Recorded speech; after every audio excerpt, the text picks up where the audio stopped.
Hello दोस्तों, chapter चल रहा है 6। आईडी का रिवीजन चल रहा है। चालू करते हैं एम्प्लॉयमेंट अनएम्प्लॉयमेंट। देखिए ध्यान से समझना, इस चैप्टर में सबसे ज्यादा जो इंपॉर्टेंट टॉपिक है वो डिस्ट्रीब्यूशन ऑफ एम्प्लॉयमेंट है, जिसमें आपको डेटा दिए रहेगा, जिसमें आपको ग्राफ्स दिए रहेंगे। अगर आपको वो अच्छे से नहीं आता है तो ये चैप्टर आपका मान के चलो 80% आपको नहीं आता। शुरू करते हैं। देखो, ये जो चैप्टर मैंने बनाए हैं ये वीके और प्लस संदीप गर्ग के कुछ कंटेंट मैंने उठाए, तो चलो मिक्स्ड इंफॉर्मेशन रहेगी, तो उस पर ध्यान देना। चालू करते हैं। बुक की कोई जरूरत नहीं पड़ेगी आपको, आप मोर देन सफिशिएंट है ये जो भी आप कंटेंट उठाओगे। चलो चलते हैं। सबसे पहले मीनिंग ऑफ वर्कर। भैया वो एम्प्लॉयमेंट मतलब होता है एक वर्कर जो काम कर रहा है। अब वर्कर कौन है पहले उसकी डेफिनेशन क्लियर कर लेते हैं। जो कंट्रीब्यूट करता है दोस्तों जीडीपी में। अब सबसे इंपॉर्टेंट बात यह है कि वर्कर की अपन क्या सिर्फ वर्कर एक जो कंट्रीब्यूट कर रहा है जीडीपी में, क्या सिर्फ उसी के बोलेंगे? नहीं नहीं, वर्कर मतलब एक ऐसा इंडिविजुअल भैया जो इन्वॉल्व है किसमें, इकोनॉमिक एक्टिविटी में, अपनी जिंदगी को सरवाइव करने के लिए, जो कि वैल्यू एडिशन के प्रोसेस में कहीं ना कहीं कुछ ना कुछ कंट्रीब्यूट कर रहा है।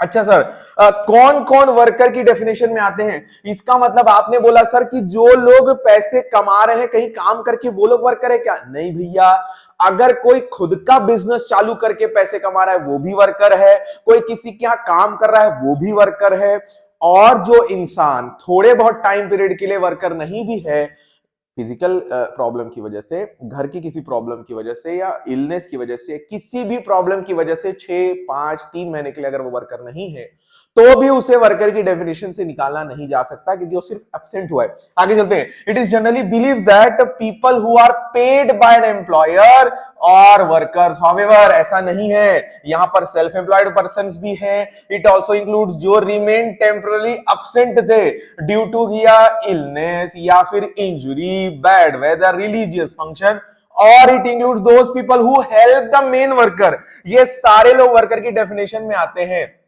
तो सर वर्कर को अगर अपन क्लासिफाई करें तो सबसे पहला क्लासिफिकेशन क्या हो सकता है? Self employed worker.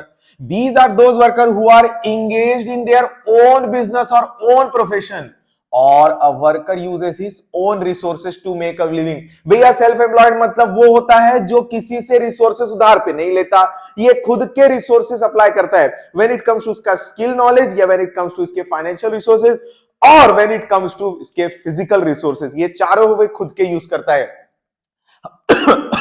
सॉरी, हमारे कंट्री में टोटल वर्कफोर्स का, वर्कफोर्स मतलब those who are actually working, वो लोग जो एक्चुअल में कंट्रीब्यूशन कर रहे हैं, काम कर रहे हैं, उसका 52.2% हमारे कंट्री में सेल्फ एम्प्लॉयमेंट है।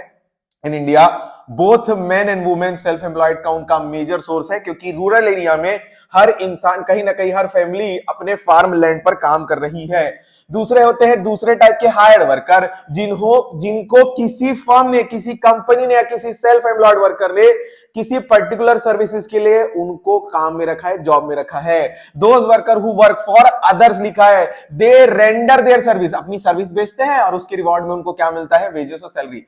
Workers do not have any other resources except their own labour. जैसे मान के चलो अगर मैं किसी फर्म में काम कर रहा हूं तो मेरा सिर्फ वहां पे सर्विस मेरे हाथ में है, बाकी वहां की चेयर, वहां का इंटरनेट, वहां के लैपटॉप, वहां का काम वो मेरा बिल्कुल भी नहीं है। वो सारी चीजें मुझे फर्म ने दी है, मैं उन्हें सिर्फ और सिर्फ अपना क्या दे रहा हूं? अपना लेबर प्रोवाइड कर रहा हूं। दैट इज अपने offer, they offer there labour service, मैं अपनी सर्विस देता हूं, इन रिटर्न वो गेट वेजेस। हम लोग दो टाइप के होते हैं जो हार्ड वर्कर होते हैं, रेगुलर, उन्हें निकाला नहीं जा सकता, कैजुअल, काम हुआ चलो निकलो। सबसे पहले डिस्कस करते हैं रेगुलर कौन होते हैं। रेगुलर देखो क्या लिखा है, इंगेज्ड बाय समवन, रेगुलर, और बाय एंटरप्राइजेस। सबसे इंपॉर्टेंट, वेजेस तो मिलती है लेकिन रेगुलर बेसिस पे, इनको रेगुलर सैलरीड एम्प्लॉय बोला जाता है। ये टोटल वर्कफोर्स का, अगेन वर्कफोर्स याद दिला देता हूं, those who are actually working, those who are contributing in GDP, actually working का 22.8% क्या है? रेगुलर वर्कर हैं। और इनको, क्योंकि रेगुलर वर्कर है तो इनको सोशल सिक्योरिटी बेनिफिट मिलता है। Sir what does it mean social security benefit? मतलब पेंशन फंड। अगर किसी भी वर्कर का एंटरप्राइजेस में काम करते समय किसी भी टाइप की अगर प्रॉब्लम, फिजिकल या फाइनेंशियल कोई भी इश्यूज आते हैं, तो enterprises will be readily available, उनको किसी हद तक हेल्प तो करने के लिए तैयार रहेंगे। But when it comes to casual worker, क्योंकि आप हमारे रेगुलर बेसिस पे नहीं हो तो हम आपको किसी भी टाइप की सोशल सिक्योरिटी स्कीम्स का बेनिफिट आपको नहीं दे पाएंगे, क्योंकि आप एक बॉस के अंदर काम नहीं कर रहे हो, आप काम होने के बाद चले जा रहे हो, आप रेगुलर बेसिस पे नहीं वेज बेसिस पे हो। आगे चलते हैं, कैजुअल वर्कर कौन होते हैं? कैजुअल वर्कर होते हैं, they are not hired by their employ on regular basis. इनको किसी भी टाइप की सोशल सिक्योरिटी नहीं मिलेगा। हमारे कंट्री में 25% जो वर्कफोर्स है वो कौन सा वर्कर है दोस्तों? कैजुअल वर्कर है। आगे चलते हैं अगले टॉपिक में, वो है concept of labour supply, labour force, workforce और अनएम्प्लॉयमेंट। ध्यान से सुनना, बहुत ध्यान से सुनना इस कंसेप्ट को, बहुत ध्यान से। अब समझो, 4 कंसेप्ट है यहां पर लिखा है। सबसे पहले क्या लिखा है? Labour supply. ध्यान से समझना, अगर मैं 8 घंटे काम कर रहा हूं, अगर मैं एक वर्कर हूं और 8 घंटे काम कर रहा हूं, मतलब मैं अपनी लेबर मतलब अपनी मेहनत कितनी सप्लाई कर रहा हूं? 8 घंटे। पहला हो गया। दूसरा, हमारे जैसे हमारी फैक्ट्री में 4 लोग हैं तो लेबर का फोर्स कितना है? 4 लोग। Number hours. वर्कफोर्स, हम लोग 4 लोग टोटल काम कर रहे हैं, वर्कफोर्स। तो सर इसका मतलब लेबर फोर्स और वर्कफोर्स एक हो गया क्या? नहीं नहीं नहीं नहीं। और अनएम्प्लॉयड मतलब those who are not working, those who are not working but they are able and they are willing to work. आगे चलते हैं, सबसे पहले डिस्कस करते हैं लेबर सप्लाई। लेबर सप्लाई ना सीधा सीधा वर्किंग आवर्स या आर से मैटर करता है दोस्तों।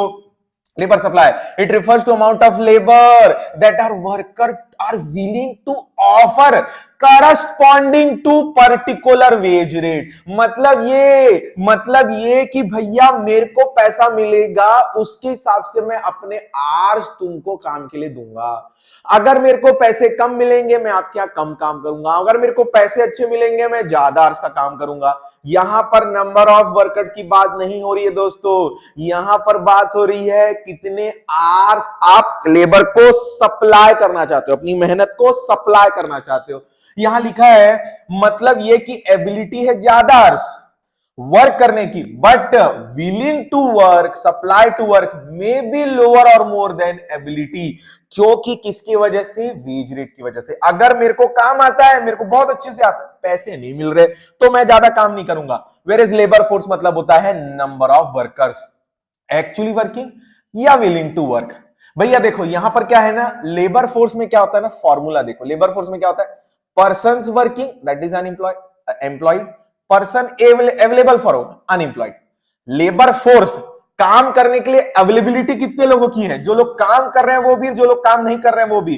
तो हमारे कंट्री में लेबर फोर्स कैसे आएगा? कितने लोग काम करने के लिए अवेलेबल है? तू काम कर रहा है वो भी है, तू काम करना चाहता है तू भी है, इसलिए लेबर फोर्स मतलब those who are actually working plus those who are willing to work. आगे चलते हैं दोस्तों, वर्कफोर्स क्या होता है? वर्कफोर्स बहुत सिंपल सा लॉजिक है, those who are actually working.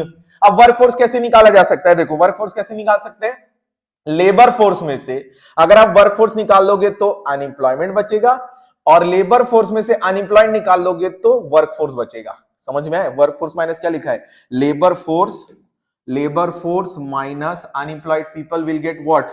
Workforce. और लेबर फोर्स में से वर्कफोर्स माइनस करोगे तो क्या मिल जाएगा? Unemployed people.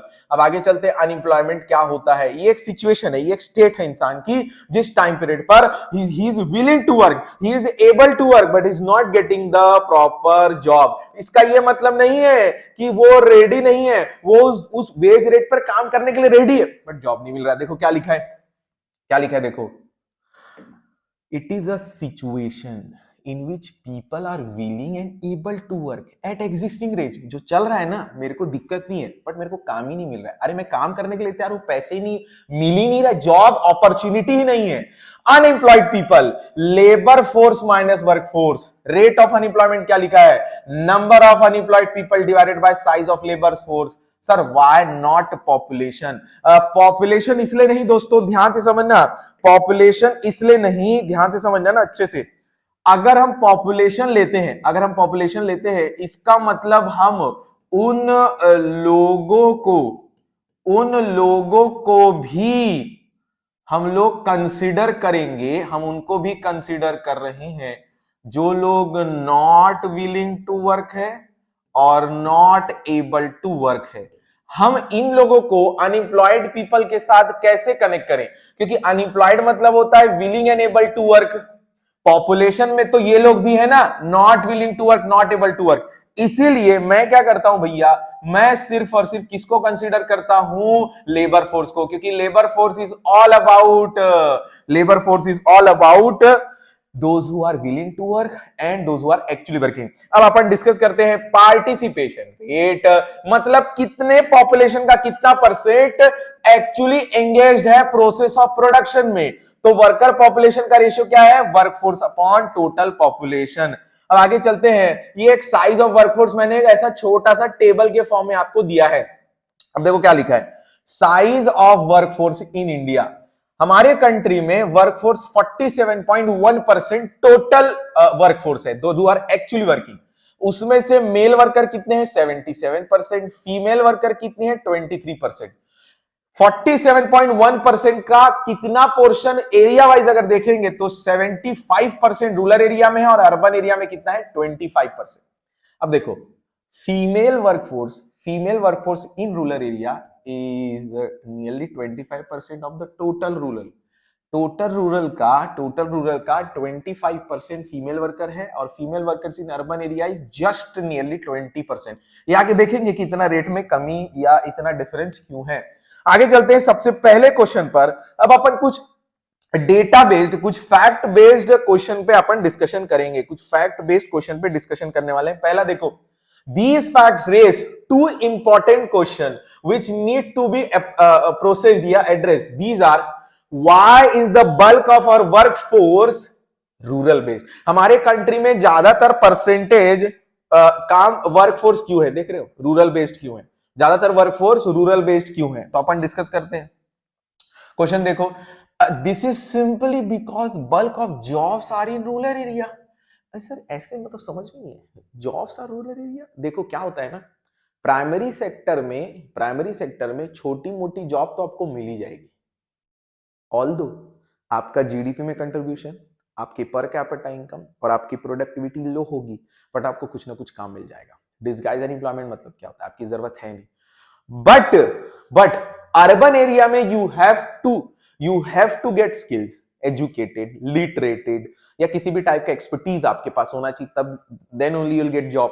तो रूरल एरिया में आसान है जॉब मिलना, आसान है आई सेड जॉब मिलना in comparison to urban, but standard of living और क्वालिटी ऑफ लाइफ अर्बन की अच्छी होगी क्योंकि वहां पर हायर अर्निंग जो पॉसिबिलिटी वो ज्यादा है। आगे चलते हैं, this is simply because bulk of jobs in rural area implying that more people are engaged in agriculture। But मैंने बोला था ना जीडीपी में कंट्रीब्यूशन बहुत कम होगा, रीजन वर्कर्स की प्रोडक्टिविटी क्या रहेगी, कम रहेगी। अब आगे चलते हैं, why is percentage of female workers lower still in urban area। भैया सिंपल सी बात है, हमने पीछे वाले इसमें देखा था रूरल एरिया में 25% फीमेल वर्कफोर्स काम कर रही है, जबकि टोटल वर्कफोर्स का सिर्फ 20% ही अर्बन एरिया में काम कर रहा है। रीजन ये है भैया, सिंपल सी बात है, अर्बन एरिया में फीमेल एजुकेशन को बहुत ज्यादा सपोर्ट किया जाता है कि भैया तू पढ़ ले, अच्छे खासी पढ़ाई लिखाई कर ले, उसके बाद अच्छी जॉब करना। वेयर रूरल एरिया में क्योंकि पॉवर्टी है, भैया तू क्या पढ़ेगी, तू काम पे हम लोगों को सपोर्ट कर, पैसे कमाने में हमको सपोर्ट कर, क्योंकि पॉवर्टी बहुत ज्यादा है। ये रीजन लिखा है।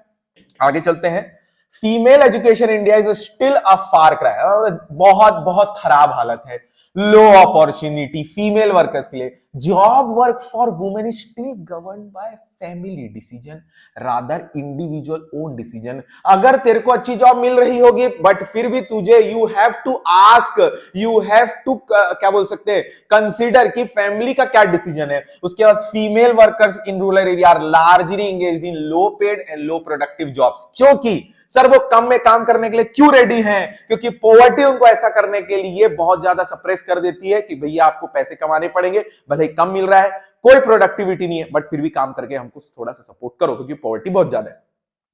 आगे चलते हैं, rate of participation across rural और अर्बन। आगे चलते हैं, ध्यान से समझना। अब इसमें क्या लिखा है, देखो, worker population ratio in India 1780। अब देखो सबसे पहले क्या लिखा है, ध्यान से समझना। वर्कर पॉपुलेशन रूरल एरिया में अगर आप देखोगे, रूरल एरिया में तो 35% लोग काम कर रहे हैं, अर्बन एरिया में 33.9%। तो इसका एक मैं वो कर लिख सकता हूं ना, इसमें क्या लिख सकते हैं कि वर्कफोर्स का जो परसेंटेज है वो रूरल में is greater than urban. Reason क्या हो सकता है इसका? रीजन क्या हो सकता है?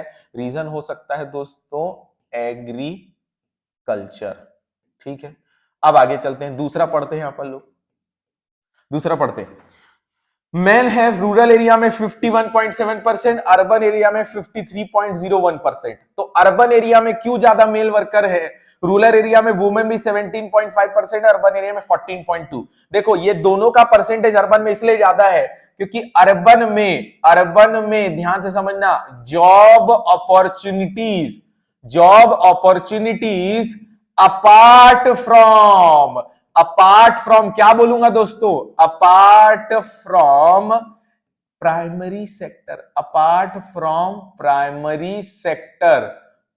सेक्टर अवेलेबल है। यही एक रीजन है दोस्तों। आगे चलते हैं, अब आगे चलते हैं।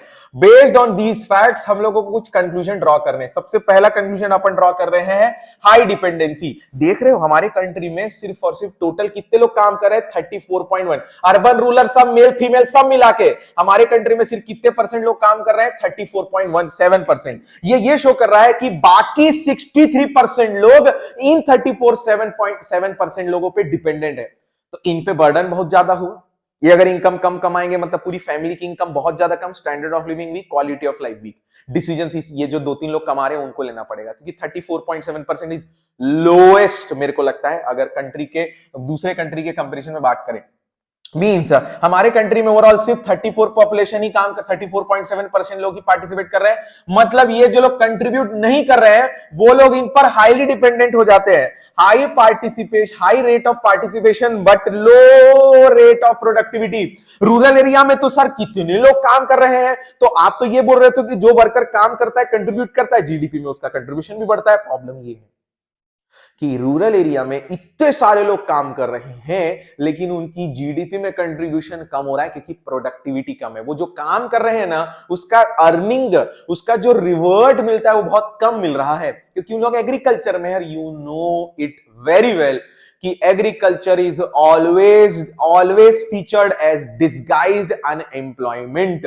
आगे चलते हैं। Contribution of rural economy to GDP is lower than of urban economy. क्यों? हायर रेट ऑफ पार्टिसिपेशन ये बता रहा है कि इतने लोग काम कर रहे हैं, बट लोअर प्रोडक्टिविटी ये बता रहा है कि इनका कंट्रीब्यूशन टू जीडीपी कम है। क्योंकि सबसे इंपॉर्टेंट बात मैं लिखूंगा, primary sector that is agriculture sector की प्रोडक्टिविटी बहुत ज्यादा क्या है दोस्तों? कम है। आगे चलते हैं। High rate of participation in women in rural area. It happens because people in rural area can not stay at home due to their poor economic condition. काम करना पड़ेगा। पॉवर्टी उनको कंपेल कर देती है कि भैया पैसा एजुकेशन तेल लेने गया, जॉब ढूंढ, हमको सपोर्ट कर। ऐसा कौन बोल रहा है? रूरल एरिया की वुमेन्स को उनकी फैमिली बोल रही है।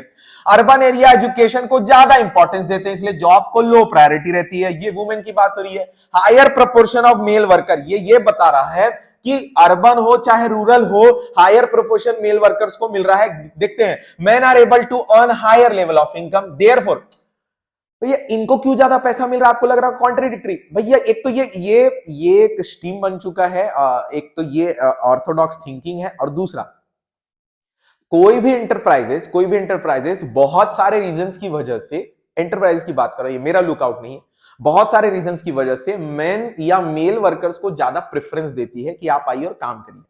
ठीक है, इसमें लिखा है female discourage family discourage female members for job. In rural area, many do not go to school or college. Even if some go, they discontinue in the middle of joint workforce. भैया देखो, एक तो बहुत सारे लोग जो हमारे जो गांव में है फीमेल वर्कर है, एक तो वो काम कर नहीं पा रही, दूसरा अगर काम मिल भी जाता है तो उनको काम करने दे नहीं रहे। क्यों नहीं करने दे रहे? कि भैया नहीं क्या करेगी, पढ़ाई वढ़ाई छोड़ काम पे फोकस कर। अगर उनको काम मिल जाता है तो मोबिलिटी का इशू है। यही सारी दिक्कतें अब अपन देखने वाले हैं दोस्तों।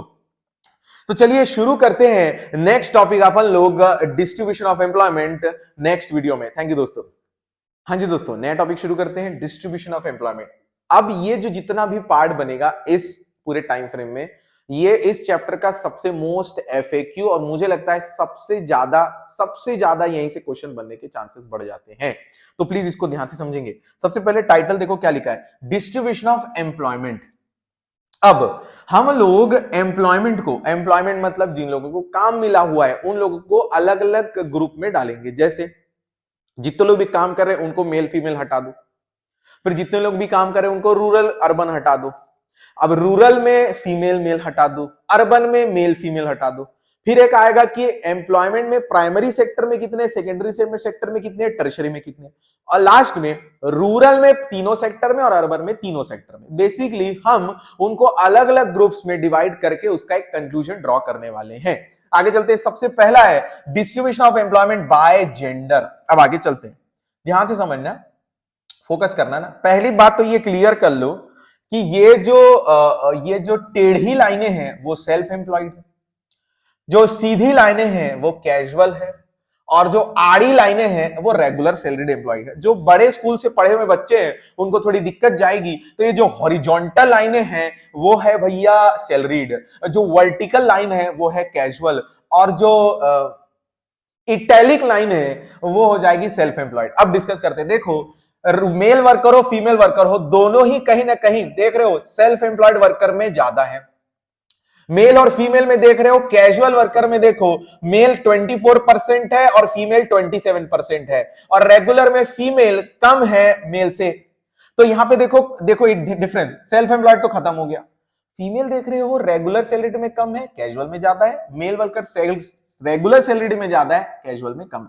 किसके कंपैरिजन में? फीमेल। इसी चीज को अपने को डिस्कस करना है। चलो अब सबसे पहले self employed is a major source दिख गया, वो तो भैया बोथ मैन और वुमेन के लिए 52% among women. Percentage of ways employment देख रहे हो यहां पर कितना परसेंट है? 27% है कैजुअल वर्कर। ये क्या बोल रहा है कि भैया फीमेल जो वर्कर्स हैं वो wage employment is bit higher than the among men, owing to their low level of education ना होने की वजह से, लैक ऑफ मोबिलिटी की वजह से और फैमिली डिसीजन की वजह से फीमेल को ज्यादा जॉब अपॉर्चुनिटी रेगुलर में नहीं कैजुअल में मिल जाती है।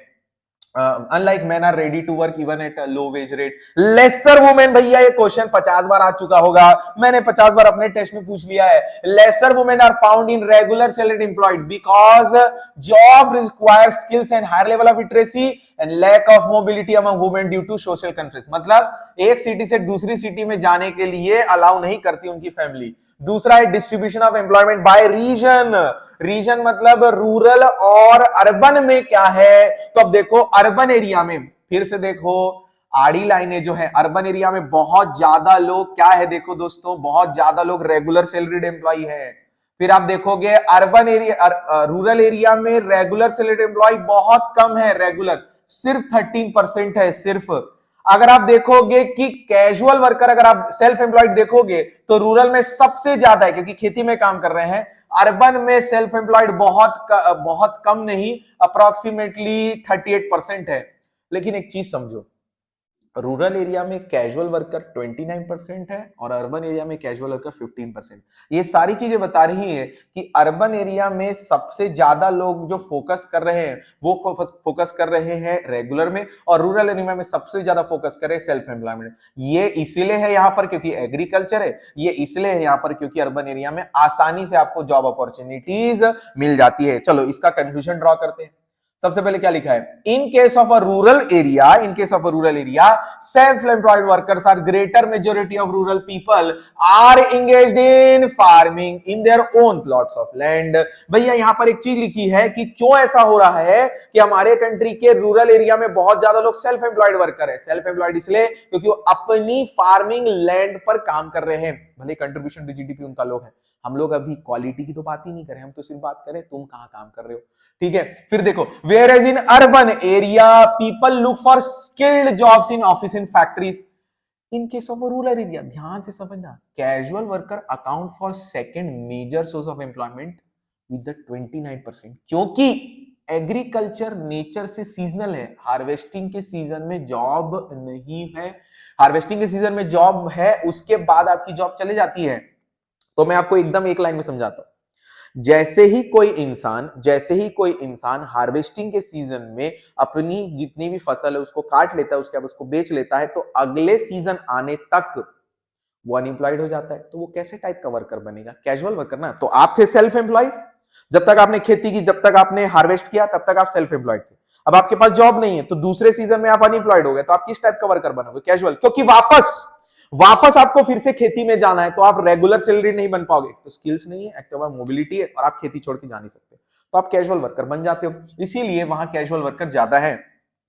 रेगुलर सैलरी एम्प्लॉय का क्या सीन है भैया? हमारे कंट्री में सिर्फ 13% लोग रूरल पीपल में रेगुलर सैलरी एम्प्लॉयड है, ड्यू टू इलिटरेसी। और in urban area it is the major source. क्यों? क्योंकि अर्बन एरिया में लोगों के पास अलग अलग टाइप की एम्प्लॉयमेंट अपॉर्चुनिटी है ड्यू टू एजुकेशन स्किल। अगर आप टीचर नहीं बन सकते तो आप कंप्यूटर चला लो, अगर आपको कंप्यूटर चलाने नहीं आता तो आप कंप्यूटर सुधार लो, अगर आपको कंप्यूटर चलाने सुधारने पढ़ाई लिखाई नहीं आती, आप किसी उसमें जाके प्यून या वर्कर बन जाओ। तो वहां पर अर्बन एरिया में टाइप्स ऑफ काम बहुत सारे, अलग अलग टाइप के डोमेन के काम है, इसलिए रेगुलर सैलरीड एम्प्लॉयड ज्यादा प्रेफर करता है, क्योंकि स्टेबिलिटी रहती है इनकम की comparison to casual worker.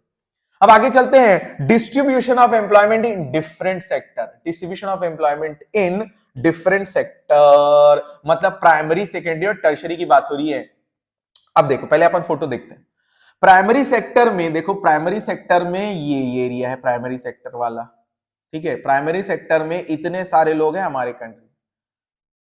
Primary sector में सबसे ज्यादा इसलिए लोग लगे हुए हैं क्योंकि भैया हमारे कंट्री का most of the population rural में है, और रूरल एरिया का मोस्ट ऑफ द पॉपुलेशन क्या कर रहा है दोस्तों? एग्रीकल्चर। सेकेंडरी सेक्टर में हम लोग सिर्फ और सिर्फ, सेकेंडरी सेक्टर में अगर मैं बात करूंगा तो सिर्फ और सिर्फ हम लोग कितने लोग हैं? 24.4%। क्यों भैया? क्योंकि सेकेंडरी सेक्टर में जो जॉब अपॉर्चुनिटी है वो हमको उतने अच्छे तरीके से नहीं मिल पा रही है। और लास्ट है भैया, हमारे कंट्री में टर्शरी सेक्टर में ज्यादा लोग हैं in comparison to what? In comparison to what? जल्दी बताओ दोस्तों, in comparison to secondary sector. अब आगे अपन इसको डिस्कस करते हैं क्या सिनारियो है। आगे चलते हैं, अब आगे ध्यान से समझना। इन द कोर्स ऑफ, ये थोड़ा सीरियस है, in the course of economic development of country, labour flows from agriculture and other activities to industries services. ठीक है, ये कौन सा कलर आ गया दोस्तों? थोड़ा सा खतरनाक कलर है। अब क्या लिखा है? तो workers migrate from rural to urban. क्यों हो रहे हैं? क्योंकि जब रूरल एरिया में सीजन खत्म हो जाता है तो वो अनएम्प्लॉयड हो जाते हैं और उनको रेगुलर इनकम नहीं मिल रही है उनको, लेकिन इनकम तो चाहिए, और वो माइग्रेट होते हैं रूरल एरिया से urban area in search of a jobs. In search of a jobs होते हैं। अब देखो क्या लिखा है, as much later stage the industrial sector begins to lose its share of total employment as the service sector enters period of rapid expansion। Globalisation की वजह से, एमएनसीज की वजह से और हमारे कंट्री के आईटी सेक्टर की ग्रोथ की वजह से आज हमारे कंट्री में सेकेंडरी सेक्टर में बहुत कम लोग जा रहे हैं, ज्यादातर जा रहे हैं टर्शरी सेक्टर में, क्योंकि टर्शरी सेक्टर में एजुकेशन का बहुत ज्यादा हेल्प हो जा रहा है और ओवर द पीरियड फैमिलीज ने एजुकेशन को बहुत ज्यादा इंपॉर्टेंस दिया है, खास करके अर्बन एरिया में।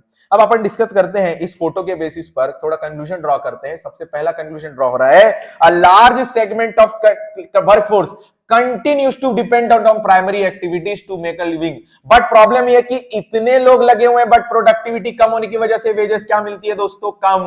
Greater employment in primary sector despite its low productivity reveals that कहां पे कम है दोस्तों? सेकेंडरी और टर्शरी सेक्टर में उतनी जॉब अपॉर्चुनिटीज नहीं है। And last, we all know, हमारे को डेवलप्ड इकोनॉमी बनाना है तो कहां पे बहुत ज्यादा लोगों का होना जरूरी है? सेकेंडरी और टर्शरी सेक्टर। किंतु हमारे कंट्री में टर्शरी ज्यादा अच्छा खासा कर रहा है इन कंपैरिजन टू सेकेंडरी। देखो फिर से मैं एक लाइन बोलता हूं, दिक्कत हमें नहीं है अगर हमारी कंट्री का ज्यादातर वर्कफोर्स टर्शरी में रहेगा। दिक्कत यह है कि टर्शरी सेक्टर से जीडीपी में ग्रोथ, प्रोडक्शन में ग्रोथ ज्यादा नहीं हो पाती, क्योंकि कंट्रीब्यूशन टू सेकेंडरी की वैल्यू जो रहती है ना वो ज्यादा रहती है और टर्शरी सेक्टर की वैल्यू कम रहती है। सर्विस सेक्टर बूम कर रहा है, मैं ये नहीं बोल रहा हूं, बूम करना डज नॉट इक्वल टू बहुत ज्यादा आप कमा रहे हो। सेकेंडरी सेक्टर में हमको प्रोडक्शन चाहिए, जितने ज्यादा इंफ्रास्ट्रक्चर और इंडस्ट्रियल डेवलपमेंट होगा आपकी इकोनॉमी डेवलप्ड इकोनॉमी बनने के लिए और ज्यादा प्रोग्रेस करेगी। अब आगे चलते हैं अपन लोग distribution of rural urban employment in different sector. मैंने बोला था ना कि रूरल एरिया में प्राइमरी सेकेंडरी टर्शरी बताइए और अर्बन एरिया में प्राइमरी सेकेंडरी टर्शरी बताइए। फोटो देखते हैं, आपको देख के समझ जाएंगे कि रूरल एरिया में सबसे ज्यादा लोग प्राइमरी सेक्टर में रहेंगे और अर्बन एरिया में प्राइमरी सेक्टर में सबसे कम रहेंगे। रूरल एरिया में सबसे कम टर्शरी सेक्टर में होंगे, अर्बन एरिया में टर्शरी में सबसे ज्यादा रहेंगे और थोड़ा बहुत जो डिफरेंस रहेगा वो सेकेंडरी में रहेगा अर्बन और रूरल में। इसको समझते हैं। देखो हमारे कंट्री में प्राइमरी सेक्टर में देखो रूरल एरिया में सबसे ज्यादा लोग लगे हुए हैं और अर्बन एरिया में सबसे कम लोग प्राइमरी सेक्टर में लगे हुए हैं। सेकेंडरी सेक्टर देखो हमारे कंट्री में अर्बन एरिया में रूरल एरिया में बहुत कम लोग इसमें है सेकेंडरी सेक्टर में, अर्बन में सेकेंडरी सेक्टर में है ये है सेकेंडरी सेक्टर, ये वाला। अब सर ये ऐसे डिफरेंस क्यों? ये वाला तो हम लोग को समझ में आ गया, प्राइमरी सेक्टर में हम लोगों को क्लियर हो गया, ये डिफरेंस क्यों थोड़ा सा बताना, अपन नीचे डिस्कस करने वाले हैं। और अगर मैं टर्शरी सेक्टर की बात करूं तो अर्बन एरिया देख रहा हूं हाईएस्ट परसेंटेज टर्शरी सेक्टर का है, हाईएस्ट परसेंटेज। क्यों? क्योंकि job opportunities, education, lack of mobility का इशू यहां पर नहीं होता। आगे चलते हैं, इसका कंक्लूजन ड्रॉ करते हैं। In urban area, due to globalization, tertiary sector developing faster than secondary sector. People in urban area spending large part of their income on services. आज हमारे अर्बन एरिया का चाहे वर्ल्ड लेवल इंडिया लेवल पर देखो तो हमारी country में जितने भी अर्बन एरिया में लोग रह रहे हैं, खासकर अर्बन एरिया में जो एजुकेटेड लोग रह रहे हैं, चाहे वो उनकी इनकम हाई हो या लो हो, वो सर्विसेज पे ज्यादा खर्चा कर रहे हैं। हर टाइप की सर्विसेज चाहिए, क्वालिटी की सर्विस चाहिए, चाहे एजुकेशन से लेके हेल्थ तक चले जाओ, एंटरटेनमेंट से लेके आप किसी भी टाइप की सर्विसेज में चले जाओ, ये सर्विसेज पे ज्यादा खर्चा हो रहा है। इसकी वजह से ग्लोबलाइजेशन, एमएनसी और कंपटीशन की वजह से कहीं ना कहीं हर व्यक्ति सर्विस सेक्टर चाह रहा है, सर्विस सेक्टर में काम करना चाह रहा है। तो सेकेंडरी सेक्टर को उतना जॉब अपॉर्चुनिटी क्रिएट नहीं कर पा रहे जितना कौन कर दे रहा है? Service sector. आगे चलते हैं, there is a significant lack of non farm opportunities in the rural area. तो अगर लो प्रोडक्टिविटी होगी तो भी काम करना पड़ेगा। तो तू रूरल एरिया से अर्बन क्यों नहीं आता? Lack of mobility. तू रूरल एरिया से अर्बन क्यों नहीं आता? मेरे को फार्मिंग के अलावा कुछ नहीं आती। तो रूरल एरिया में क्यों काम नहीं करना था? भाई मेरे को फार्मिंग के अलावा एक तो काम आता नहीं और हमारे रूरल एरिया में फार्मिंग के अलावा और कोई जॉब अपॉर्चुनिटी अवेलेबल नहीं है, तो मुझे बट ऑब्वियसली प्राइमरी सेक्टर में ही रहना पड़ जाता है, भले मेरी इनकम कम हो रही है ना हो रही हो। लास्ट पॉइंट है लैक ऑफ मोबिलिटी।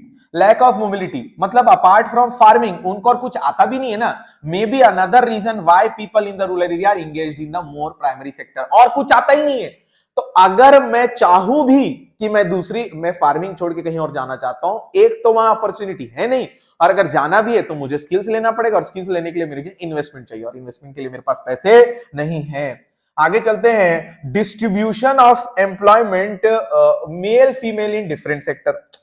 अब हम लोग कैसे डिस्कस करने वाले हैं कि मेल फीमेल बताइए अलग अलग सेक्टर में, प्राइमरी में हमें बताइए, सेकेंडरी में हमें बताइए और टर्शियरी में बताइए। चलो डिस्कस करते हैं। मेल देख रहे हो, मेल अगर आप देखोगे तो सबसे ज्यादा कहां पे होंगे दोस्तों? मेल सबसे ज्यादा है यहां पर देखना, मेल वर्कफोर्स सबसे ज्यादा है सेकेंडरी सेक्टर में नहीं, प्राइमरी सेक्टर में है, और उससे कहीं ज्यादा फीमेल वर्कफोर्स प्राइमरी सेक्टर में, मेल से भी ज्यादा फीमेल प्राइमरी सेक्टर में है। रीजन, मेल को अगर जॉब अपॉर्चुनिटी मिलेगी वो एग्रीकल्चर एरिया को छोड़कर अर्बन एरिया जा सकता है, या वो रूरल एरिया में ही एग्रीकल्चर को छोड़कर दूसरी जॉब अपॉर्चुनिटी में जा सकता है, क्योंकि मोबिलिटी का इशू मेल के साथ नहीं फीमेल के साथ है, एजुकेशन का इशू मेल के साथ नहीं फीमेल के साथ है, और सबसे इंपॉर्टेंट, मेल को पैसे कमाने के लिए, फैमिली को चलाने के लिए कुछ ना कुछ तो दूसरी जॉब में जाना ही होगा। आगे चलते हैं, इसका कंक्लूजन ड्रॉ करते हैं। इन केस ऑफ अर्बन एरिया देख रहे हो, primary sector has the least share with the just 6.6%। नहीं, ये इसका नहीं लिखा हुआ है, ये इसका नहीं, अपन इसको ऐसे ही कंक्लूजन ड्रॉ करते हैं। Male female in different sector. अब मैं डिस्कस कर लेता हूं, ये तो आपको समझ में आ गया कि फीमेल वर्कफोर्स 57.1% है प्राइमरी सेक्टर में, ये आपको समझ में आ गया। Lack of mobility other sector में, lack of education other sector के लिए। फीमेल वर्कफोर्स सेकेंडरी सेक्टर में सिर्फ और सिर्फ 17.7% है। क्यों भैया? क्योंकि वो जो जॉब स्किल्स और जॉब की नीड है, जिस टाइप के परफॉर्मेंस की नीड है, वो फीमेल वर्कफोर्स से कराना थोड़ा मुश्किल है। और दूसरा, टर्शरी सेक्टर में फीमेल सेकेंडरी के कंपैरिजन में ज्यादा है। मेल की बात करें तो सेकेंडरी में कितने लोग हैं? 26.5% है, क्योंकि जो फर्म चाहती है वो वैसा फिजिकल फिजिकल स्ट्रेंथ और वैसा काम और मोबिलिटी, आना जाना इधर से उधर ट्रांसपोर्टेशन वो करके दे देंगे। और दूसरा टर्शरी सेक्टर में 32.8% है। तो देख रहे हो मेल ऑब्वियस ही बात है थोड़ा बहुत इंगेज्ड है हर सेक्टर में, लेकिन when it comes to female तो फीमेल सबसे ज्यादा कौन से सेक्टर में है दोस्तों? प्राइमरी सेक्टर में। आगे चलते हैं, इसके बाद हम लोग डिस्कस करते हैं नया टॉपिक जो अगले वीडियो में चालू होगा, और अगले वीडियो में अपन डिस्कस करेंगे जॉबलेस ग्रोथ के बारे में। तो चलो दोस्तों, जो अपना डिस्ट्रीब्यूशन वाला पार्ट था वो खत्म हो चुका है। Thank you. चालू करते हैं अब जॉबलेस ग्रोथ। हेलो दोस्तों, नया टॉपिक शुरू करते हैं अपन। अभी अपना डिस्ट्रीब्यूशन ऑफ एम्प्लॉयमेंट खत्म हुआ है, अब हम चालू करने वाले हैं जॉबलेस ग्रोथ। पिछले साल 2019-20 हो जाए, 2021-22 हो जाए, 23-24 सभी सैंपल पेपर में कहीं ना कहीं जॉबलेस ग्रोथ को इंपॉर्टेंस दिया गया है। अब सबसे पहले डिस्कस करते हैं जॉबलेस ग्रोथ मतलब क्या होता है। हिंदी में देखो, जीडीपी तो बढ़ रहा है, आपके कंट्री में प्रोडक्शन बढ़ रहा है, आपके कंट्री में तीनों सेक्टर के जीडीपी में कंट्रीब्यूशन करने के परसेंटेज में बढ़ावट आ रही है, लेकिन तीनों ही सेक्टर में खासकर सेकेंडरी और टर्शरी सेक्टर में अनएम्प्लॉयमेंट भी बढ़ रहे हैं। तो सर जीडीपी बढ़ रहा है, अनएम्प्लॉयमेंट भी बढ़ रहा है, इसका मतलब जीडीपी में कंट्रीब्यूशन जितने भी production of goods and services हो रहे हैं वो किसके कंट्रीब्यूशन से हो रहे हैं? मशीन के कंट्रीब्यूशन से। मतलब आज हमारी कंट्री बहुत ज्यादा लेबर इंटेंसिव से शिफ्ट होकर कैपिटल इंटेंसिव में हो चुकी है, और आपको पता है मोस्ट ऑफ द पॉपुलेशन हमारे यहाँ स्किल्ड नहीं है, तो उनको जॉब लग नहीं पाएगी और वो remain, they will be unemployed. आगे चलते हैं, क्या लिखा है, ये बहुत इंपॉर्टेंट लाइन पढ़ने वाले हैं अपन। इसकी meaning, it refers to situation when economy is able to produce more goods and services without a proportionate increase in employment opportunity. जितना जीडीपी में कंट्रीब्यूशन हो रहा है, जितना जीडीपी रेट में जिस तेजी से बढ़ रहा है, उस तेजी से एम्प्लॉयमेंट अपॉर्चुनिटी क्रिएट नहीं हो पा रही है। तो economy tends to rise due to technology without any increase in the level of employment. भैया देखो, इसका मतलब जो जीडीपी बढ़ रहा है वो टेक्नोलॉजी के कारण बढ़ रहा है, एम्प्लॉयमेंट के कारण नहीं बढ़ रहा है। इसका मतलब जीडीपी में कंट्रीब्यूशन ज्यादातर मशीन्स दे रही हैं, लेबर फोर्स या मैनुअल लेबर नहीं दे पा रहा है। It is a situation when there is an overall acceleration in the growth rate in the economy without corresponding expansion in employment in opportunities।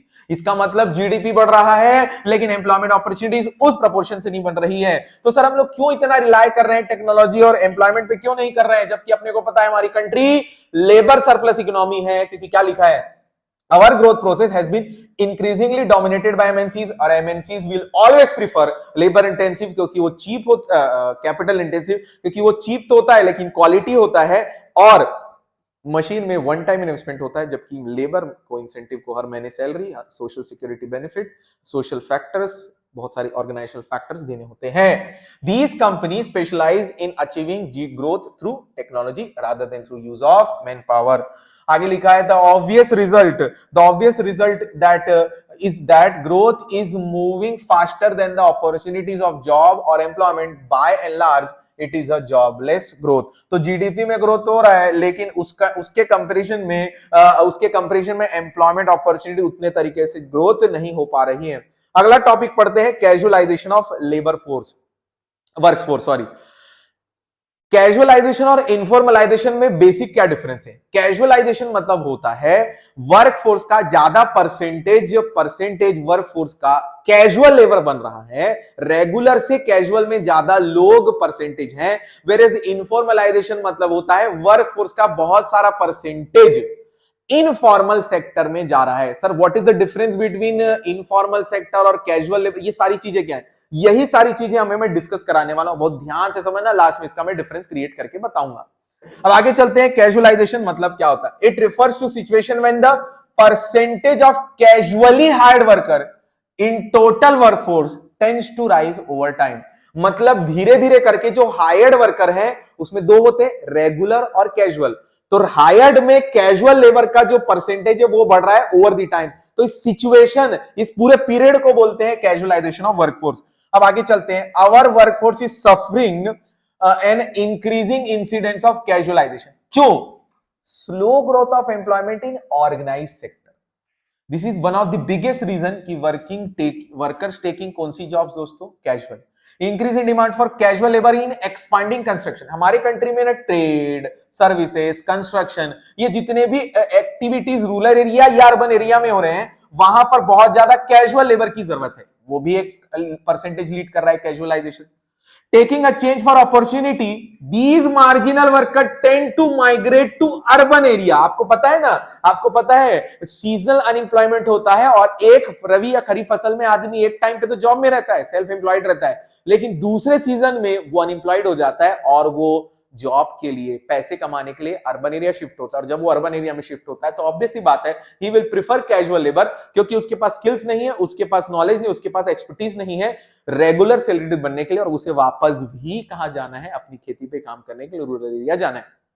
देखो क्या लिखा है, दे गेट, जब वो माइग्रेट होके अर्बन एरिया में है, they get employment only as a casual worker due to lack of education and skills. अब आगे क्या लिखा है, farmers becoming casual due to, देखो क्या लिखा है, ध्यान से समझना, farmers becoming casual workers due to low scope of farming in agriculture activities। Agriculture activity में है तो बहुत लोग इन्वॉल्व, लेकिन इनकी प्रोडक्टिविटी लो है, क्योंकि इनके पास पैसे लगाने के लिए, इन्वेस्टमेंट लगाने के लिए उतना फंड नहीं है। दूसरा, इनके पास इरिगेशन फैसिलिटी नहीं है, और प्रोडक्टिविटी लो होने की वजह से इनकम कम है, and they have to earn income throughout the year, but वो तो सिर्फ 6 महीने ही काम कर पा रहे हैं because they are seasonal unemployed. अब अपन डिस्कस करते हैं informalisation of Indian workforce. It refers to a situation whereby proportion of workforce in the informal sector to total sector increases. मतलब ज्यादातर लोग कौन से सेक्टर में जा रहे हैं, इनफॉर्मल सेक्टर में जा रहे हैं। क्यों? सबसे पहले अपन ये समझते हैं कि फॉर्मल इनफॉर्मल क्या होता है। फॉर्मल इनफॉर्मल क्या होता है, तो फॉर्मल सेक्टर वो सारे गवर्नमेंट के और प्राइवेट एस्टेब्लिशमेंट जो रख रहे हैं लोगों को 10 से ज्यादा हायर्ड वर्कर को, उनको फॉर्मल सेक्टर बोलते हैं। और देखो यहां पर पब्लिक सेक्टर भी आ रहा है, यहां पे सिर्फ प्राइवेट आएगा, ये ध्यान देना। यहां पर 10 से ज्यादा है, यहां पे लेस देन 10 वर्कर है। सर डिफरेंस क्या है, पहले अपन डिस्कस करते हैं। चलो डिफरेंस पे आते हैं। ये मैंने अभी टेस्ट हुआ था, उसमें पूछा था फॉर्मल और इनफॉर्मल सेक्टर में क्या डिफरेंस है। तो हमारे यहाँ के बहुत ही महानतम और बहुत ही जबरदस्त दिमाग वाले बच्चों ने मुझे फॉर्मल क्रेडिट और इनफॉर्मल इंस्टीट्यूशन के बारे में, इंस्टीट्यूशनल नॉन इंस्टीट्यूशन, वो समझा दिया। कोई बात नहीं। मीनिंग, फॉर्मल सेक्टर के वर्कर्स को क्या बोलते हैं, ऑर्गेनाइज सेक्टर में काम करने वाले वर्कर, और अनऑर्गेनाइज तो बहुत इजी हो गया। सोशल सिक्योरिटी बेनिफिट, ऑब्वियस सी बात है, आपको रेगुलर सैलरी मिल रही है तो सोशल सिक्योरिटी बेनिफिट लगे, लाइक प्रोविडेंट फंड और पेंशन। इनको नहीं मिल पाएगा क्योंकि आप इनफॉर्मल सेक्टर में काम कर रहे हो। लेबर लॉज, क्योंकि आप फॉर्मल सेक्टर में हो, चाहे वो प्राइवेट हो पब्लिक, आपको प्रोटेक्टेड थ्रू लेबर लॉ है। यहां पर आप ट्रेड यूनियन भी बना सकते हो, कैन फॉर्म ट्रेड यूनियन, यहां पे नहीं हो बना सकते। There are no such labour laws, और ट्रेड यूनियन बना नहीं सकते क्योंकि आप अनऑर्गेनाइज्ड हो, आपके लिए पर्टिकुलर लॉ बना नहीं हुआ है। एंड अर्निंग ऑब्वियस ही बात है, they earn more than the informal, they are less earning. सबसे इंपॉर्टेंट ये याद रखना, लेकिन अनफॉर्चुनेटली इतने सारे बेनिफिट होने के बाद भी हमारे कंट्री के टोटल वर्कफोर्स का सिर्फ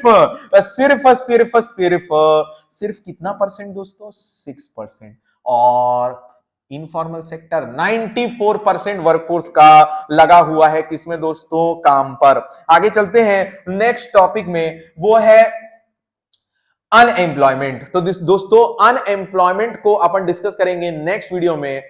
थैंक यू सो मच दोस्तों। तो दोस्तों इस चैप्टर का ये तबाही टॉपिक इसलिए है क्योंकि इसमें से असर्शन रीजन और एमसीक्यू बनने के बहुत ज्यादा चांसेस हो जाते हैं। टॉपिक है अनएम्प्लॉयमेंट, बहुत अच्छे से आपको बहुत बार आपने रीड किया हुआ है, बहुत अच्छे से नॉलेज है। आगे चलते हैं। Unemployment it refers to situation in which people are willing, मैं काम करना चाहता हूं, एबल टू, काम कर सकता हूं, जो वेज रेट चल रहा है मैं उसमें काम करने के रेडी हूं, but not getting the work. It should be noted that such people who are not willing to work at existing wage rate not considered as employed। भाई तू खुद ठला बैठा है ना, तो तू बेरोजगार नहीं है। बेरोजगार वो है जो काम के सिलसिले में अपनी स्किल्स बेचने के लिए तैयार है, जो काम के सिलसिले में अपने एफर्ट्स लगाने के लिए तैयार है, बट बंदे को जॉब अपॉर्चुनिटी की वजह से या लैक ऑफ जॉब अपॉर्चुनिटी की वजह से काम नहीं मिल रहा है।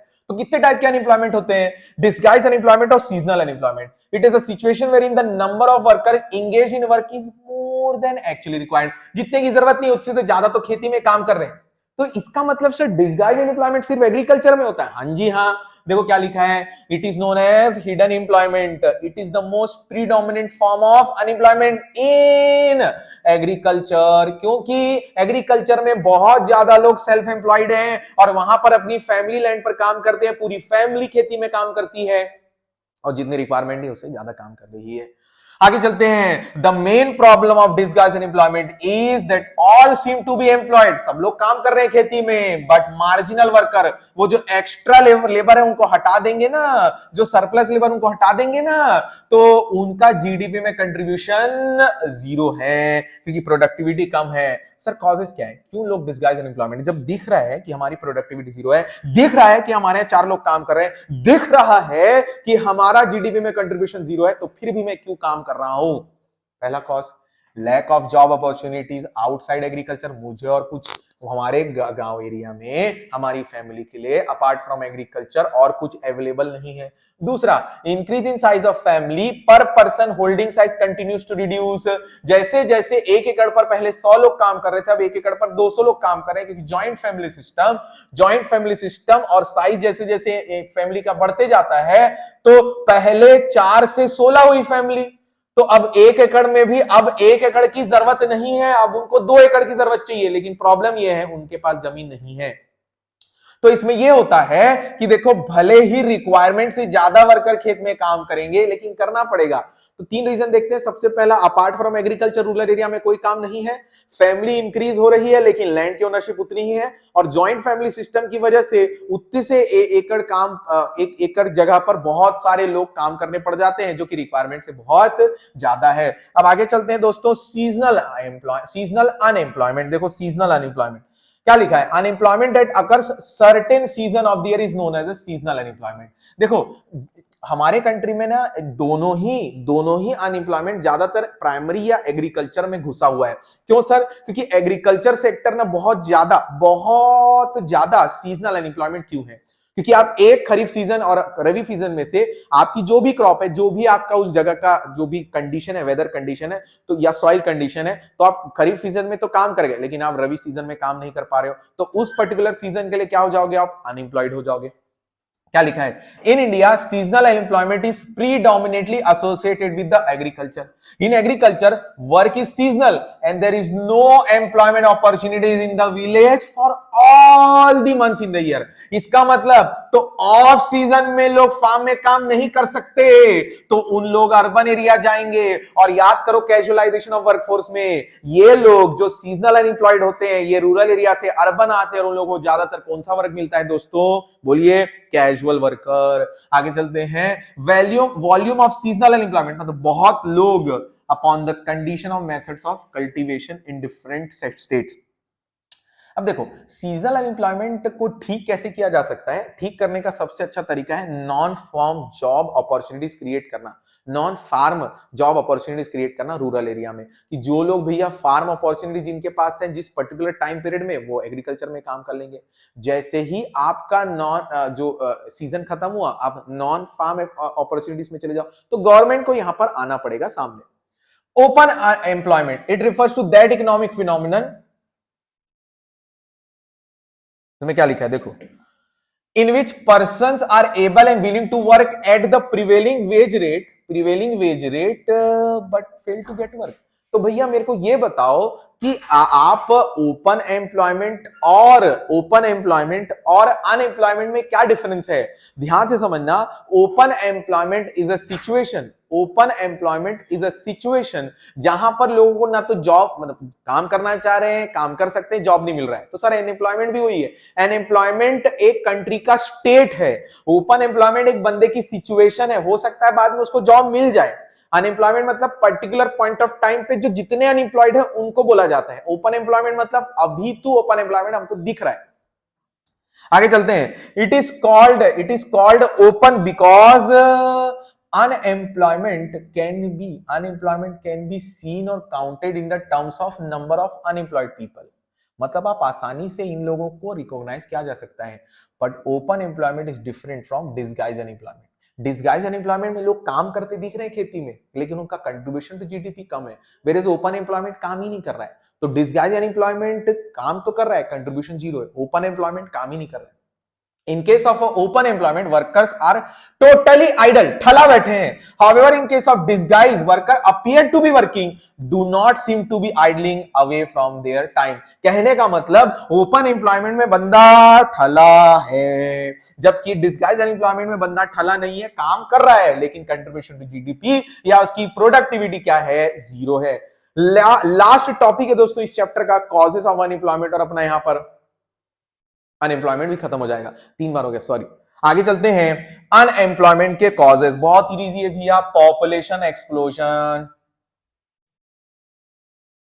constantly rising population has been big problem of India. It has not been possible to generate so many employment opportunity to absorb the large growing labor force. हमारे country में जो ग्रोइंग लेबर फोर्स है, जो अभी labour force नया आ रहा है, उसके कंपैरिजन में उतनी जॉब अपॉर्चुनिटीज क्रिएट नहीं कर पा रहे हैं. तो सबसे बड़ी प्रॉब्लम अनएम्प्लॉयमेंट क्रिएट करने का है पॉपुलेशन एक्सप्लोजन. तो सर एक काम करते हैं, हमारे कंट्री में most of the population agriculture area में काम कर रही है. अगर उनके लिए अगर हम लोग proper irrigation facility, proper infrastructure facility ला दें, तो वो साल भर वहीं पर काम करेंगे और वो माइग्रेट नहीं होंगे, जिससे रूरल एरिया के अनएम्प्लॉयमेंट सिचुएशन खत्म और वो लोग अर्बन एरिया में नहीं आएंगे, तो अर्बन एरिया में भी ज्यादा प्रेशर नहीं आएगा. Lack of irrigation facility, despite decades of planning, इतना सारा खर्चा कर लिए लेकिन आज भी irrigation facilities continue to be unequal, covering only 40% of agriculture area. हमारे कंट्री में आज भी इतनी सारी लैंड कल्टीवेबल है, लेकिन उसका सिर्फ और सिर्फ 44% एरिया में ही पानी पहुंच पा रहा है. क्या पहुंच पा रहा है? पानी पहुंच पा रहा है. Primitive methods of agriculture leads to massive rural unemployment. पानी नहीं तो low productivity will lead to no job.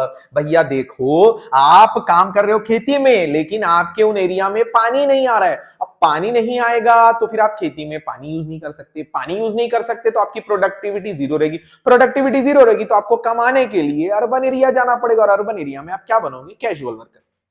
Joint family system. Joint family system is more prevalent in rural area.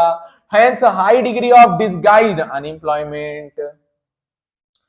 आगे चलते हैं. Slow rate of economic growth. Slow rate of economic growth fails to generate enough employment opportunities for rising labour force. Size of labour force is greater than available opportunity. Sir ये economic growth का क्या मतलब? तीनों sector ना कुल मिलके जितना employment opportunity generate करना चाहिए, जितने लेबर फोर्स अवेलेबल है, उतना क्रिएट नहीं कर पा रहे. स्लो ग्रोथ ऑफ इंडस्ट्री है. सर ये तो सिर्फ फोर्थ और फिफ्थ पॉइंट में क्या डिफरेंस क्या हो गया? फोर्थ पॉइंट में तीनों सेक्टर की बात हो रही है, जबकि फिफ्थ पॉइंट में सिर्फ और सिर्फ सेकेंडरी सेक्टर की बात हो रही है. क्या लिखा है? Due to shortage of capital and lack of modern and advance technology, industrial sector could not gain its momentum and could not generate sufficient employment opportunities. भैया किसी भी कंट्री को अगर डेवलप्ड इकोनॉमी बनना है ना, तो उसको सेकेंडरी सेक्टर, उसका जो मैन्युफैक्चरिंग सेक्टर है ना, उसको बहुत ज्यादा बड़े लेवल पर इन्वेस्टमेंट करना चाहिए. लेकिन हमारी कंट्री में या तो लोग बहुत ज्यादा प्राइमरी सेक्टर में है, या तो बहुत ज्यादा टर्शियरी सेक्टर में, जहां की होना चाहिए था सेकेंडरी सेक्टर में. रीजन, हमारी कंट्री के सेकेंडरी सेक्टर के पास शॉर्टेज ऑफ कैपिटल है, दूसरा लैक ऑफ मॉडर्न टेक्नोलॉजी है, और हमारे कंट्री में जितना इन्वेस्टमेंट होना चाहिए उतना हो नहीं पा रहा है. ये तो आप लोगों को बहुत अच्छे से पता है या फील कर पा रहे हैं. Large amount of engineering, management and other educational institution provide graduates, but due to lack of technical training. तो आप पास हो गए, आप ग्रेजुएट हो गए, आप इंजीनियर बन गए, लेकिन फर्म को जो आपसे चाहिए अपार्ट फ्रॉम डिग्री, वो आपके पास है ही नहीं. तो ये डिफेक्टिव एजुकेशन सिस्टम है. एजुकेशन सिस्टम की प्रॉब्लम है कि आपको नॉलेज है, आपको बुकिश नॉलेज है, लेकिन फर्म को आपसे बुकिश नॉलेज से कहीं ऊपर आपकी स्किल्स बहुत ज्यादा जरूरत है, जो आप प्रोवाइड फर्म को नहीं कर पा रहे हो, और आप रिमेन अनएम्प्लॉयड. फॉल्टी प्लानिंग में क्या लिखा है देखो. द प्लान्स है, प्लान्स मतलब वो जो 5 ईयर प्लान्स है ना, या फिर वो जो जनरेशन और वो जो होता है ना कि एम्प्लॉयमेंट जनरेशन प्रोग्राम्स, जैसे एग्जांपल के लिए फिशरी, डेयरीज, पोल्ट्री फार्म या फिर मनरेगा, ये सारे जो प्रोग्राम्स है जो गवर्नमेंट सिर्फ और सिर्फ एम्प्लॉयमेंट जनरेट के लिए लेके आते हैं, वो उतना एम्प्लॉयमेंट जनरेट नहीं कर पा रहे हैं जितना हमारे कंट्री में अभी जरूरत लग रही है. तो इसका कोई सोल्यूशन है क्या ये सारी चीजों का? हाँ बिल्कुल सोल्यूशन है, एकदम इजी है. पॉपुलेशन कंट्रोल करिए, जिससे एडिशनल जॉब ज्यादा क्रिएट हो पाएगी और वो न्यू लेबर फोर्स को मिल पाएगी।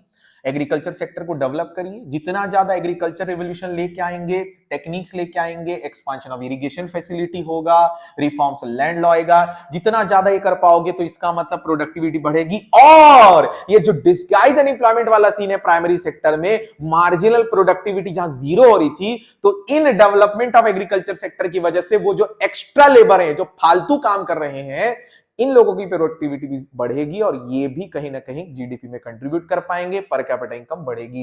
Accelerating the growth rate of GDP, क्या लिखा है यहां पर? Growth rate of GDP between 8% to 9% are needed to solve the problem of unemployment. जितना ज्यादा जीडीपी बढ़ाओगे उतना ज्यादा प्रोडक्शन करने के लिए आपको फैक्टर्स ऑफ प्रोडक्शन में लेबर की जरूरत पड़ेगी। जितना ज्यादा जीडीपी बढ़ाने के लिए आप लेबर की जरूरत पड़ेगी उतना अनएम्प्लॉयमेंट की सिचुएशन खत्म होगी। और लास्ट पॉइंट है improvement in infrastructure. Better infrastructure facilities enable agriculture industry sector to produce their full capacity. मान के चलो हमारे कंट्री में 40 फैक्ट्रीज हैं, लेकिन उसमें से 20 फैक्ट्रीज के पास 50% पावर जनरेशन है, बाकी फैक्ट्रीज के पास 50% रॉ मटेरियल अवेलेबल हो रहा है due to transportation issues, due to banking and insurance issue. तो अगर आप लोग इन सारे लोगों के लिए सपोर्टिंग इंफ्रास्ट्रक्चर अगर फैसिलिटीज लाके दे देते हो, तो ऑब्वियस बात है ये लोग भी अपनी कैपेसिटी का फुल परसेंट पर काम कर पाएंगे। फुल परसेंट पर काम करने का ये मतलब है, इसका मतलब नहीं कि फैक्ट्री चालू नहीं है, फैक्ट्री चालू है, लेकिन जहां पर उन लोग 60 किलो बना सकते हैं वो 20 किलो ही बना पा रहे हैं ड्यू टू इंप्रूवमेंट या इंफ्रास्ट्रक्चर उतना इंप्रूव नहीं है। तो दोस्तों यहां पर खत्म होता है अपना चैप्टर नंबर एम्प्लॉयमेंट। एम्प्लॉयमेंट में सबसे ज्यादा मैं आपको फिर से बता देता हूं, जॉबलेस ग्रोथ, कैजुअलाइजेशन, इनफॉर्मलाइजेशन और distribution of employment, that is data related. Thank you so much दोस्तों। अगला चैप्टर चालू करते हैं इंडिया चाइना।